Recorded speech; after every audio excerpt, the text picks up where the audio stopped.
මේ මනුස්ස ලෝකෙට කලාතුරකින් අපි පැමිණෙන්නේ. කන කැස් බෑවා වියසිදුරෙන් අහස බලනවා වගේ.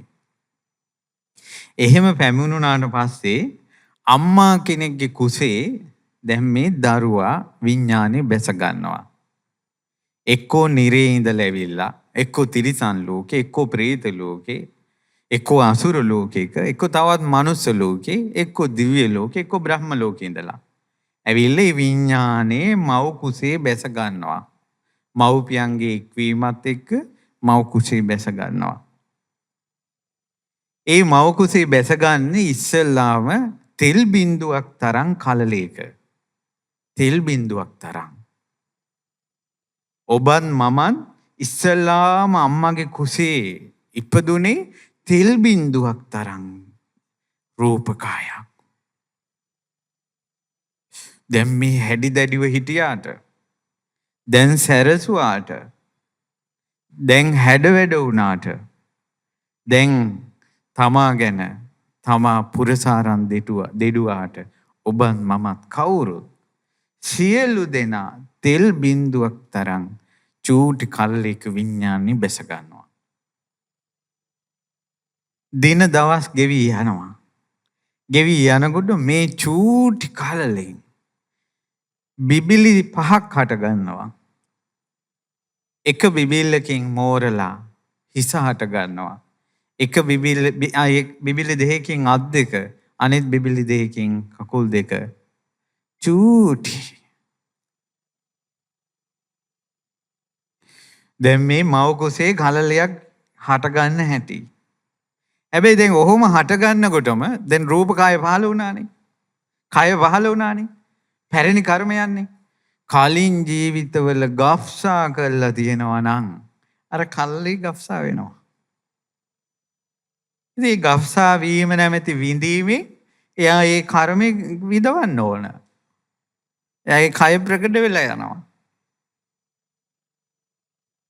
මේ මිනිස්සයා තරම් කුසේ ඉද්දින් මැරෙන, මව් කුසේ ඉද්දින් ගෆ්සා වෙන මැරෙන සත්තු අතර, මේ ලෝක සත්වයා අතර මිනිස්සයා තරම් නම් මැරෙන්නේ නැහැ. තිරිසන් ලෝකෙවත් බඩේ ඉද්දින් මරන්නේ නැහැ. මිනිස්සයාට ඒ හානිය තියෙන්නේ. කලාතුරකින් මනුස්ස උප්පත්තියක් ලබද්දී. ඒ නිසා කුසේ ඉන්න දරුවෙකුට කළ යමක් තියෙනවද සසරේ? අර චූටි තෙල් බින්දුවක් තරම් කාලේ ඉඳලා විපාක දෙන්න ගන්නවා. දැන් අර විදියට වුණාට පස්සේ සමහර ළමයි මේ ඉපදෙනකොට මේ අල්ලෙන් ගන්න පුළුවන්. මේ අල්ලෙන් ගන්න පුළුවන් චූටි දරුවෝ. ඊට පස්සේ දැන් මොකද වෙන්නේ? සමහර ළමයි ඉපදෙනකොට අම්මගේ බඩේ කැරකිලා බඩවැල බෙල්ලේ තියලා ඉපදෙනවා. ඒ ඉපදෙන්නේම බෙල්ල වැලේ දාගෙනමයි. ඇයි මේ ඇස කන නාසය දිවකය මනස සහිත මේ සත්වයා පැරණි කර්මයක් එක්කයි ඉපදුනේ. ඊට පස්සේ දැන් මේ මව් කුස ඇතුලේ ඇස කන නාසය දිවකය මනස හැදෙනවනේ. දැන් මේ කල්ලේ ආරම්භයේ ඉඳලම සංසාරේ කාගේ හරි ඇස් අන්ධ කරලා තියෙනවා නම් අර පුරාණ කර්මය අර කලලිය තුල ඇස් අන්ධ කරනවා. ඊට පස්සේ ආ ඉපදෙනවා අන්ධයෙක්. ඔය ඇස් අන්ධ කරපු කර්මය එයා රහසේ කරපු එකක් වෙන්න පුළුවන්. විපාක දෙන්නකොට ලෝකෙට ප්‍රදර්ශනය කරගෙන ඉපදුනා ඇස් අන්ධ වෙන කර්මයක් මා කළා කියලා. දරුවනේ, පින්වතුනේ, රහසේ අකපව්කම් කළාට විපාකේ ප්‍රදර්ශනය කරන්න වෙනවා. ඒක වහන්න බෑ. ඕනතරම් පව්කම් රහසේ කරන්න පුළුවන්. කවුරුවත් දන්නේ නැහැ. මැරෙනකල් දන්නේ නැහැ. අම්මා දන්නෙත් නැහැ, තාත්තා දන්නෙත් නැහැ, බිරිඳ දන්නෙත් නැහැ, ස්වාමියා දන්නෙත් නැහැ, දරුවෝ දන්නෙත් නැහැ. මැරෙන අවසාන පොදේ සමහරට තමන්ටත් මතක නැහැ. විපාක ඉදිරියේ ප්‍රදර්ශනය කරනවා උඹ මෙහෙම කළා කියලා. ඊට පස්සේ මොකද වෙන්නේ? කන් ඇහෙන්නේ නැති කර්මයක් එයා කළා තියෙනවා නම් බීරෙක් විදිහට උපදිනවා. අම්මට තාත්තට අතපය දික් කරලා අනිත් අයට වකුටු අතපය වකුටු කරලා විකාර කරලා ඒ කර්ම කළා තිබ්බොත් අතපය වකුටු වෙලාම උපදිනවා. නුඹ මේ කර්මය කළා ප්‍රදර්ශනය කරනවා. ප්‍රදර්ශනය කරනවා කර්ම විපාකේ. කර්මයෙන් කරනකොට හැංගිලා කරනවා. හැංගෙන්න පුළුවන් කර්මය විපාකේ ප්‍රදර්ශනය කරන්න වෙනවා. අපි සියලු දෙනා කර්ම විපාක ප්‍රදර්ශනය කර කර ඉන්නේ දැන්. ඊට පස්සේ මිටි වෙන කර්මයක් කළොත් මිටිව උපදිනවා. වහන්න බෑ. ඇයි මෙහෙම අදින්නද? ඊට පස්සේ මොකද උනේ? සංසාරේ ඔන්න උපදින දුප්පත් ගෙදරක. එයා ප්‍රදර්ශනය කළා සංසාරේ මම දුන්නේ නෑ. භවභෝග මොකුත් නැති පවුලක උපදිනවා. එයා ප්‍රදර්ශනය කළා මම සංසාරේ හොරකම් කළා කියලා. කර්ම විපාකේ ප්‍රදර්ශනය කළා නෑ කියන්නද? දුප්පත් ගෙදරක උපදින දුප්පත් දරුවාගේ ඇඟේ ගහන්නද සිටු කුමාරයා කියලා. ප්‍රදර්ශනය කළා. අඩු වයසින් මැරෙනවා. එයාවත් දන්නේ නැහැ. එයාට ප්‍රදර්ශනය කරලා ඉන්න වෙලාවක් නැහැ. එයා අඩු වයසින් මැරෙනවා. නමුත් ලෝකෙට ප්‍රදර්ශනය වුණා මෙයා ප්‍රාණඝාතය කළා කියලා සංසාරේ. දැක්කද පැරණි කර්මය. ඊට පස්සේ මිනිස්සෙක් වුණාම මිනිසයාට මනුස්ස වර්ණයක් තියෙනවා. දැන් පින්වතුනි මනුස්ස වර්ණය හරියටම මේ පාටයි කියලා දැන් හරියට පාට පෙන්වන්න විදිහක් නැහැ. 1000ක් ගත්තොත් පාට 1000ක්. එයා පැහැපත් නම් සීදේවි නම් එයා ලෝකෙට ප්‍රදර්ශනය කරන්නේ සංසාරේ මං තරහ ගත්තේ නැහැ කියලා. හැබැයි දැන් තරහ ගන්න පුළුවන්. ඒක අලුත් කර්මය. දැන් ඒතර මම මේක කියනකොට ලස්සන කෙනෙක් ලෝකෙට ප්‍රදර්ශනය කරන්නේ Taman තරහ ගත්තේ නැහැ සසරේ කියලා නම් එතකොට කෙනෙකුට හිතෙන්න පුළුවන් අම්මෝ එයා ලස්සන උනාට එයා සැරයිනේ කියලා. පටලවා ගන්න එපා. දැන් සැර තමයි එයාගේ අලුත් කර්මය. ඒ අලුත් කර්මය ඊළඟ ජීවිතේට යට පුරාණ කර්මය වෙනවා. එතකොට ඉපදෙයි විරූපී වෙලා. ඊට පස්සේ කෙනෙක් පැහැපත් නැහැ විරූපී අනිත් අය දිහා බලන්නේ ගණන් ගන්නෑ. එයා ප්‍රදර්ශනය කළා ලෝකෙට මම තරහ ගත්තා කියලා. නපුරු කමෙන් හිටියා කියලා ප්‍රදර්ශනය කරනවා. ඊට පස්සේ අපි කියමු කෙනෙක් ලෙඩ වෙනවා වැඩි. උපන්දා ඉඳලා ලෙඩ. හැමදාම ලෙඩ. දැන් ඔය අම්මලත් එක්ක කතා කරමු කියන්නේ උපාසක අම්මලා අනේ හාඳුරන්නේ ලෙඩ හැමදාම ලෙඩ. උන්ද දන්නේ නැතුව උන්ද විලාප තියන්නේ උන්දගේ පැරණි කර්මේ මං සත්තුන්ට හිංසා කළා කියලා. යුද්ධවලට මැදිහත් වුණා කියලා. සත්ව හිංසාව ලෙඩ දුක් අධික වීම නැමැත්තෙන් ප්‍රකට වෙනවා. ඊට පස්සේ එයාට කට්ටිය නැහැ. වැඩපලක් කරන්න ගියාම කට්ටිය නැහැ. තනි වෙනවා. තනියෙන් තමයි හැමදේම කරන්න තියෙන්නේ. එයා ප්‍රකට කරනවා සංසාරේ මං ඉරිසියා කළා කියලා. ඉරිසියා කරපු අයට පිරිස් එකතු වෙන්නේ නැහැ. ඔන්න ප්‍රසිද්ධ වෙලා යනවා. පිරිස අතර ප්‍රසිද්ධ වෙනවා. පිරිස එකතු වෙනවා. එයා ලෝකෙට ප්‍රදර්ශනය කරනවා මං සංසාරේ ඉරිසියා කළේ නැහැ කියලා. ඒතර ප්‍රසිද්ධ කෙනෙක් නපුරු දේවල් නරක දේවල් කරන්න පුළුවන්. එතකොට අපිට ආයේ ප්‍රශ්නයක් එනවා. අනේ යා සංසාරේ එහෙම පින් කළා නම් මොකද දැන් එහෙම වෙන්නේ කියලා. නෑ. ඒ දැන් අලුත් කර්මයේ අර ප්‍රකට වුණේ පැරණි කර්මය. පැහැදිලි නේද? ධනවත් පවුලක ඉපදුනා. අනිත් අයට අතපාන් නැති පවුලක ඉපදුනා. එයා ලෝකෙට ප්‍රදර්ශනය කරනවා මං සංසාරේ දන් දුන්නා කියලා. පැහැදිලිද? මේ විදිහට එක එක්කෙනා ප්‍රකට කරනවා තම තමන්ගේ කර්මය. එතකොට කර්ම විපාකේ ප්‍රකට වෙනවා දැන්. කටහඬ ලස්සන ඒවා, සමහර අයගේ කට ගඳයි, වචන පටලැවෙනවා, හරියට කතා කරන්න බෑ. සංසාරේ බොරු කිව්වා කියලා ප්‍රකට වෙනවා. වහන්න බෑ දැන්. ඊට පස්සේ සමහර අයට යාළුවෝ ඇති වෙන්නේ නැහැ. ඉක්මනට කවුරු හරි හොඳ හිතවක් කෙනෙක් ඉන්නොත් දවසින් දෙකකින් තරහ වෙනවා. ආයෙ කතා කරන්නේ. සංසාරේ අනිත් අය කේලම් කියලා කෙටෙව්වා කියලා ප්‍රකට වෙනවා. අභූත චෝදනා එනවා Tamanda. නිතර කොහේ හරි යන අහක යන ගුණ ගොඩක් එනවා. එතකොට මම නොකරපු දේවල් වලට හැමදාම මොන කර්මයක්ද කියලා කියනවා. සංසාරේ වැරදි කාම සේවනය කළා කියලා ප්‍රකට වෙනවා. නෝනටයි මහත්තයට සමගියෙන් ඉන්න බෑ. ප්‍රකට වෙනවා සංසාරේ පෞල් ජීවිතේම අරුබුදයක් කළා කියලා. පැරණි කර්ම ප්‍රකට වෙනවා. මේ ඇස පැරණි කර්මයක්, කන පැරණි කර්මයක්, නාසය පැරණි කර්මයක්, දිව පැරණි කර්මයක්, කය පැරණි කර්මයක්, මනස පැරණි කර්මයක්. අලුත් කර්මය තමයි දැන් කරන ඒවා. ඔන්න දැන් කරන දේවල් හොරෙන් කරනවා. කවුරුත් දන්නෙත් නැහැ. ලෝකෙටම වසන් වෙලා. හැබැයි යෝගේ විපාකේ ප්‍රදර්ශනය කරන්න වෙනවා දැන් වගේ. දැන් අපි ප්‍රදර්ශනය කරලා. දැක්කද?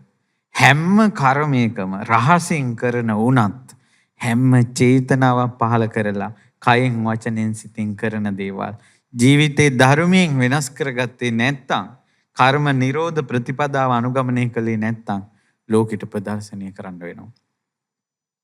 එහෙනම් දැන් ඔබට තේරෙනවා සංසාරය කියන්නේ කාරණා දෙකක්. ඒ තමයි පැරණි කර්මයෙන් අලුත් කර්ම සකස් කරනවා. ඒ නිසා තමයි ওই සංසාර චක්‍රයේ සිඳලු ඒ රහතන් වහන්සේලාගේ ජීවිතේ මේ වගේ කීනං පුරාණං නවන්නත්ති සම්භවං. පැරණි කර්ම ඡය කළා. අලුත් කර්ම රැස් කරන්නේ පහනක් නිවි යනවා වගේ නිවි යනවා. ඒ නිසා දුවේ පුතේ, දරුවනේ, පින්වතුනි, ඔබ චේතනාව මුල් කළා යමක් කළොත් ඒකේ විපාකේ ලෝකෙට ප්‍රදර්ශනය කරන්න වෙනවා. අම්මට තාත්තට අතපය දික් කළොත්, රැව්වොත් ඔය විදිහටම උපදිනවා. එකපාරයි රවන්නේ. ඇහැ වපර වෙලාම උපදිනවා. මුළු ජීවිත කාලෙම දකින එක්කෙනාට ප්‍රදර්ශනය කරනවා. නමුත් මිනිස්සු කර්මය ගැන දන්නේ නැති නිසා කරපු දේ පේන්නේ නැහැ. එහෙනම් අපේ බුදුරජාණන් වහන්සේට කෙනෙක් දැක්කම දිවස ගැන කවර කතාද? රූපෙන් මෙයාගේ සසරේ කරපු දේ කියන්න පුළුවන්. දිවස ගැන කවර කතාවද?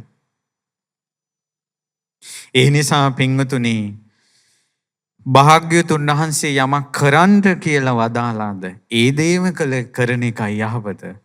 භාග්‍යවතුන් වහන්සේ යමක් නොකරන්න කියලා වදාලාද ඒ දේ නොකරන එකමයි යහපත.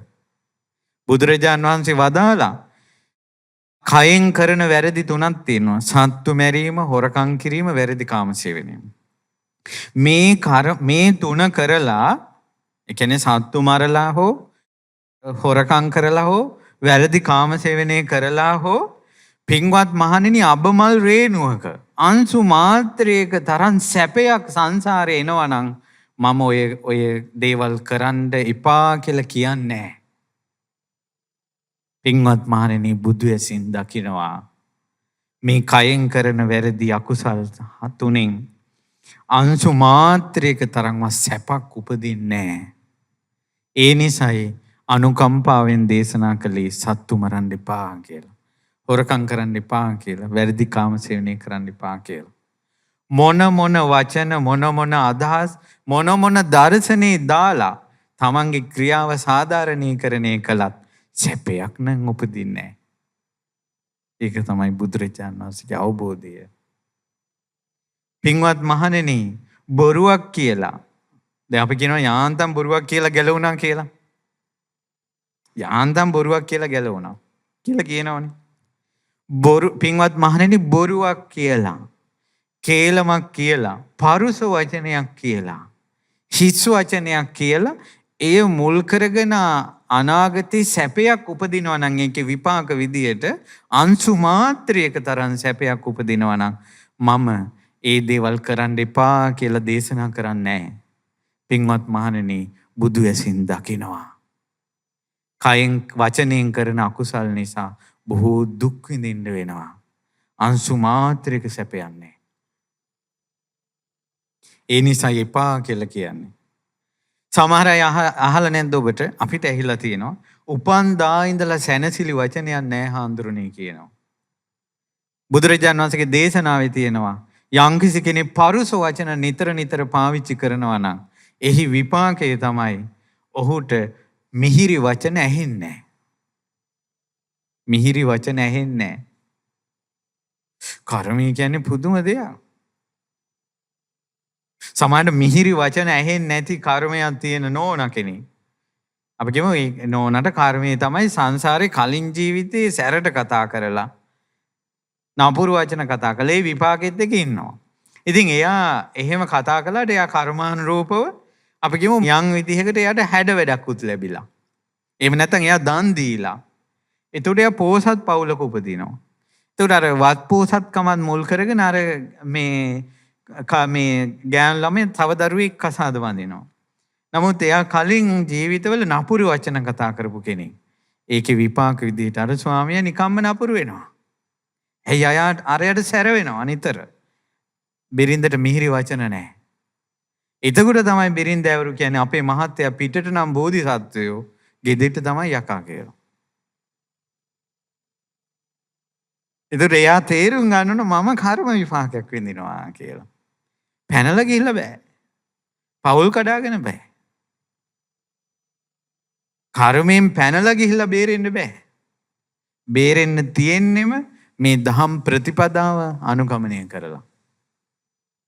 ඉතින් මේ අවුරුද්ද පුරාවට දැන් 2012 ඉඳලා මේ ශ්‍රද්ධා රූපවාහිනියෙන් ලක්විරු ගුවන් විදුලියෙන් මේ අන්තර්ජාලය ඔස්සේ දේශනාවලින් ඒ ප්‍රතිපදාව ටික ටික පුරුදු කරන මාවත තමයි පෙන්වන්නේ.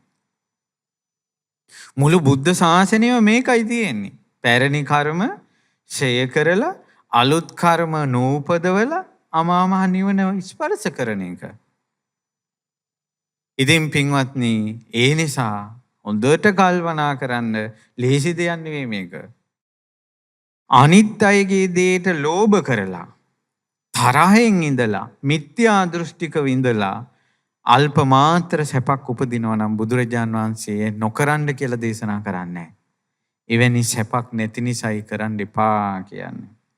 බුදුරජාන් වහන්සේ වදාලා පින්වත් මහණෙනි මේ ත්‍රිවිධ සුචරිතේ නිසා අල්ප මාත්‍ර දුකක් උපදිනවා නම් මම සුචරිතේ කරන්න කියලා දේශනා කරන්නේ. සුචරිතේ නිසා අබමල් රේණුවක තරම් අල්ප මාත්‍ර අංශු මාත්‍ර දුකක් උපදින්නේ නැහැ. ඔබ සත්තු නොමර ඉන්නවා නම්, සොරකම් නොකර ඉන්නවා නම්, වැරදි කාමසේවනයේ නොකර ඉන්නවා නම්, ඒ වැරදි කාමසේවනයේ නොකර ඉඳීම නිසා ඔබ යම් දුකකට, පීඩාවකට, අසහනයකට ලක් වෙනවා නම් මතක තියාගන්න ඒක අලුත් දේ. මේ කියන්නේ විපාකයේ ගැන. විපාකයේ දුක්ඛදායක වෙන්නේ නැහැ. ඔබ දැන් යමක් පුරුදු කරද්දි දැන් ලැබෙන සැප දුක ඒකේ විපාකෙත් එක්ක සංසන්දනය කරන්න එපා. බොන මිනිස්සු hina වෙවි බජව් දදානේ බොන්නේ. විපාකයේ පිස්සෙක් වෙලා උපදිනවනේ. කෙල පෙරාගෙන බලාගත්වති බලාගෙන මානසික රෝහලකට ගියොත්, පිස්සන් කොටුවකට ගියොත් ඒ දිස බලන්න. සමහර මේ මානසික රෝගීන් කරන දේවල් දිහා බලලා බොන මිනිහා hina වෙනවා. බීලා hina වෙවි ඉන්න අර බලපන් පිස්සෙක් කියලා. ඔය hina වෙන්නේ තමන්ගේම අනාගතේට. ඔය hina වෙන්නේ තමන්ගේ අනාගතේට. වැරදි කාමසේවනයේ කර කර පවුල් අවුල් වෙච්ච අයගේ දේවල් වලට hina වෙනවා. එහෙම නැත්නම් අපි කියමුකෝ වැරදි කාමසේවනයේ විපාකයක් තමයි එයා ස්ත්‍රියකුත් නොවන පුරුෂයෙකුත් නොවන නපුංසක ජීවිතයක් ලැබෙනවා. සමහර විට ඒ වගේ චරිතයක් දැක්කොත් අර වැරදි කාමසේවනයේ කරන එක්කෙනාම එයාට hina වෙනවා. එයා දන්නේ නැහැ. එයා hina වෙන්නේ තමන්ගේම අනාගතේට. ඔහුත් උපදිනෝ යම් දවසක එහෙම. මේ එක එක අය උසයි මහතයි කෙට්ටුයි සමහර අය හැඩ වැඩ තියෙනවා ලස්සන තියෙනවා. මේ අපි ඇලෙන්නේ ගැටෙන්නේ ඔක්කොම පැරණි කර්ම වලට. ලස්සනට අහු වෙලා යනවනේ. පැරණි කර්මයකට අහු වුණා. හැබැයි අලුත් කර්ම වෙනම එකක්. මේක හොඳට තේරුම් ගන්න. පින්වතුනි දැන් උදාහරණයක් ගන්නට මේ කරුණු කාරණාව තේරුම් ගන්න ඔන්න බුදුරජාණන් වහන්සේ කාලේ ඉපදුන අපි කවුරුත් දන්න මහරහතන් වහන්සේ නමක් තමයි ලකුණ්ඨ බද්දී මහරහතන් වහන්සේ. ඒතකොට ලකුණ්ඨ බද්දී මහරහතන් වහන්සේ මිටි. ඒ වගේම දැක්ක ගමන් අනිත් අයට විහිළු කරන්න හිතෙන රූපයක් තියෙනවා. හැබැයි පින්වතුනි මේ මහරහතන් වහන්සේ ධර්මයේ දේශනා කරනකොට මංජුස්වරයි. ඒ කියන්නේ එහෙම බණ අහන කෙනා කය සොලවන්නේ මේ ලකුණ්ඨ බද්දී මහරහතන් වහන්සේගෙන් බණ අහද්දී. ලකුණ්ඨ බද්දී මහරහතන් වහන්සේගෙන් බණ අහද්දී ඒ ලකුණ්ඨ බද්දී මහරහතන් වහන්සේගෙන් බණ අහපු අයගේ ප්‍රකාශ තියෙනවා. ඒ මහෝත්තම මහරහතන් වහන්සේ දහම් දේශනා කරද්දී හිතෙන් කාමරාගයේ සංසිඳෙනවා කියනවා. ද්වේෂයේ සංසිඳෙනවා කියනවා. නිදිමත නැති වෙනවා කියනවා. පංච නීවරණ යටපත් වෙනවා කියනවා. ඒ කාලේ භාවනා කරන්න අමුතු වෙහෙසක් ගත්තේ නැහැ කියනවා. ලකුණ්ඨ බද්දී මහරහතන් වහන්සේගෙන් බණ අහපු අය නීවරණ යටපත් වෙනවා කියනවා. ඒ කටහඬට එච්චර මිහිරි මේ තුන් ලෝකෙම බුදුරජාණන් වහන්සේ හැරෙනකොට එච්චර ලස්සන හඬින් බණ කියන්න කෙනෙක් ලෝකේ පහළ වුණේ නැහැ. ලකුණ්ඨ බද්දී මහරහතන් වහන්සේ තරම්. හැබැයි මිටි දැක්ක ගමන් විහිළු කරන්න හිතෙනවා. බුදුරජාණන් වහන්සේ වදාලා කලින් කාශ්‍යප බුදුරජාණන් වහන්සේගේ ශාසනයේ කාශ්‍යප බුදුරජාණන් වහන්සේගේ ධාතු සෑය උසට හදන්න හදද්දී මිටි කළා. දැන් උතුම් දෙයක ප්‍රමාණය සීමා කළා කියලා දැන් ප්‍රදර්ශනය වුණා. දැක්කද? දකින අයට විහිළු කරන්න හිතෙනවා. ඒකට හේතුව බුදුරජාණන් වහන්සේ වදාලා පින්වත් මහණනි සංසාරේම දෙයක්. මොකද්ද? මේ ලකුණ්ඨ බද්දිය සංසාරේ ඉපදිලා හිටියා රජ කෙනෙක් වෙලා බරණැස් නුවර. මේ රජාගේ විනෝදාංශයම තමයි වයසක අයත් එක්ක විහිළු කරන එක. සීයලා ගෙනල්ලා සීයලාට නටන්න කියනවා. ආච්චිලාට කලයක් අතට දීලා කලගිරි නැටුම් නටන්න කියනවා. ඊට පස්සේ ගොඩක් විහිළු කරනවා. වැඩි ඕනේ වයසක අශ්වයෝ වයසක ඇත්තු එකට ඈඳලා වැනි යන හැටි යුද්ධවලට ගිහිල්ලා වැටෙන හැටි බල සතුටු වුණා. කවටකම් කළා විහිළු කළා. මේම වයසක අයට විහිළු කරනකොට ඊළඟ වයසක අය පාර යනකොට ඇඟේ හැප්පෙනවා. රැවුලා දිනවා. කරත්තෙන් හප්පගෙන යනවා. මේ රජා බුදුරජාන් වහන්සේ වදාලා පින්වත් මහණෙනි මේ රාජ්‍යයේ වයසක අය රාජ්‍ය තුල ඉන්නේ නැතුව ගියා. ඉන්නේ නැතකොට ඔන්න ටිකක් වයසට වෙනකොට ඒ රාජධානියෙන් යනවා මිනිස්සු. එතකොට අර දරුවෝ අම්මට සලකන්නේ නැහැ, තාත්තට සලකන්නේ නැහැ. දෙමව්පියන්ට සැලකීම කියන එක නැති වෙලා ගියා. වැඩිහිටියන්ට සැලකීම කියන එක නැති වෙලා ගියා. වැඩිහිටියන්ගේ අවවාද ලබනවා කියන එක නැති වෙලා ගියා. පින්වත් මහණෙනි බොහෝ කාලයක් දෙව්ලොව දෙවියන් ඉපදෙන්නේ නැතුව ගියා. සක්දෙවිඳු බැලුවා දෙවිවරු උපදින්නේ නැහැ. අලුත් දෙවිවරු.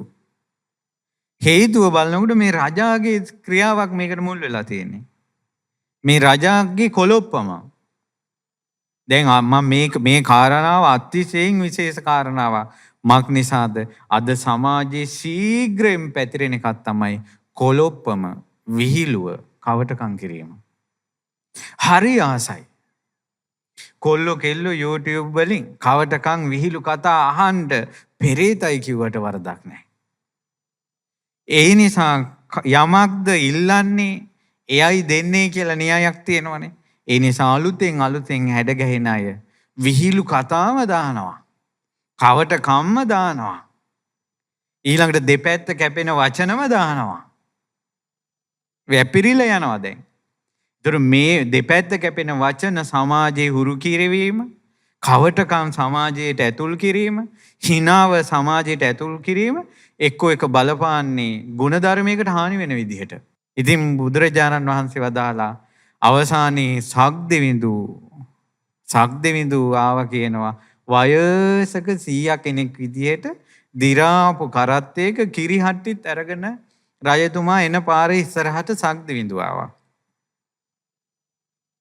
ඊට පස්සේ බුදුරජාණන් වහන්සේ වදාලා දැන් අර රජා කියනවා නාකියා උඹ එනව නේද?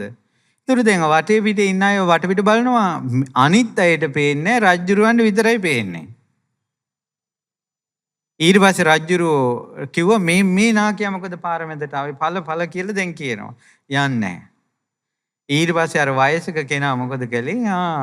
කියලා අර රජතුමාගේ ඉන්න ඇත් වාහනේට උඩින් කරත්තේ ඉස්සුවා. කරත්තේ ඇතාට උඩින් යන විදිහට.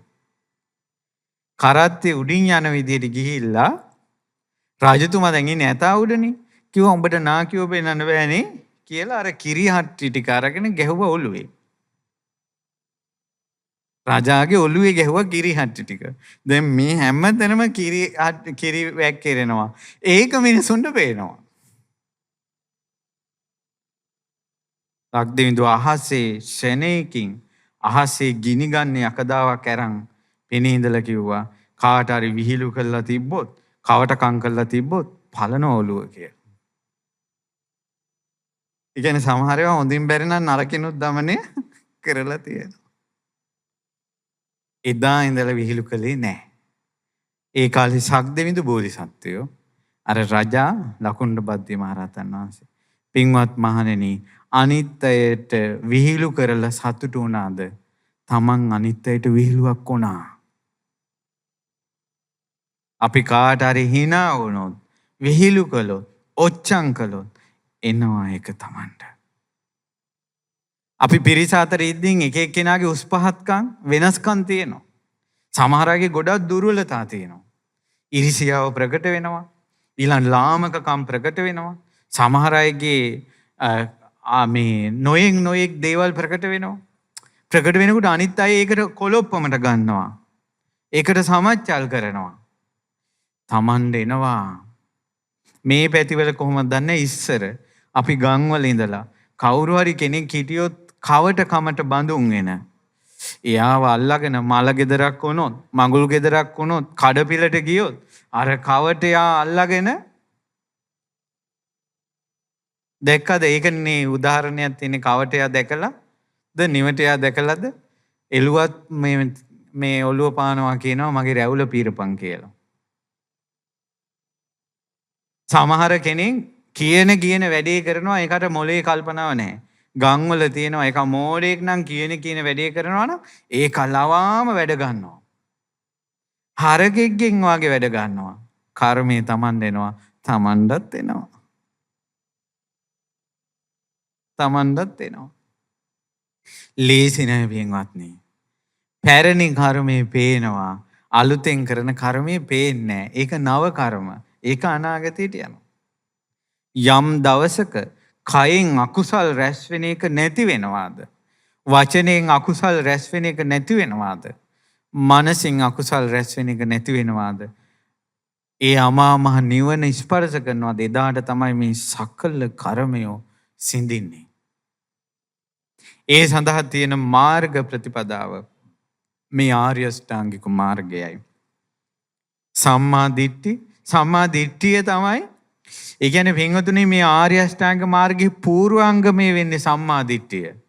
ඒ නිසා හරි වැරද්ද, කුසලයේ අකුසලයේ මේ ආර්ය සත්‍ය නිවැරදිව තේරුම් ගන්න එක අතිශයින් උපකාරයි. ඒතකොට ඒක ගොඩාක් විදිහට තේරෙන්නේ නැත්තම් කොහොමද කරන්නේ කියලා තේරෙන්නේ නැත්තම් බුදුරජාණන් වහන්සේ මෙසේ වදාළා. අනිච්ඡඤ්ඤේව භික්ඛවේ රූපං අනිච්ඡන්ති සමනුපස්සති. සාස්ස හෝති සම්මාදිට්ඨි. අනිත්‍ය වූ රූපය අනිත්‍යයි කියලා යා දකින්නවද? ඒක තමයි ඔහුගේ සම්මාදිට්ඨිය. එහෙනම් අනිත්‍ය දේ අනිත්‍ය විදිහට දකින්න පුළුවන් එක. දුක් දේ දුක් විදිහට දකින්න පුළුවන් එක. තමාගේ වසඟේ පවත්වන්න බැරි දේ තමාගේ වසඟේ පවත්වන්න බෑ කියලා දන්නා දකිනා බව. ඔහුගේ සම්මා දිට්ඨිය. ඒ සම්මා දිට්ඨිය තියෙන කෙනාටමයි සම්මා සංකල්පය තියෙන්නේ. සම්මා දිට්ඨිය තියෙන කෙනාටමයි සම්මා වාචා. ඒ නිසා ආර්ය අෂ්ටාංග මාර්ගයේ මුලට සම්මා දිට්ඨිය තියෙන්නේ. සමාධිය වැඩුවත් ඒක සම්මා සමාධිය වෙන්නේ සම්මා දිට්ඨිය තියෙන කෙනාගේ. සම්මා දිට්ඨිය නැතුව කොයිතරම් ධ්‍යාන වැඩුවත් ඒ ධ්‍යාන සම්මා සමාධිය වෙන්නේ නැහැ. පැහැදිලිද? ඒ නිසා දෘෂ්ටිය පිරිසුදු කරගන්න එකට තමයි ගොඩාක් මහන්සි වෙන්න ඕන.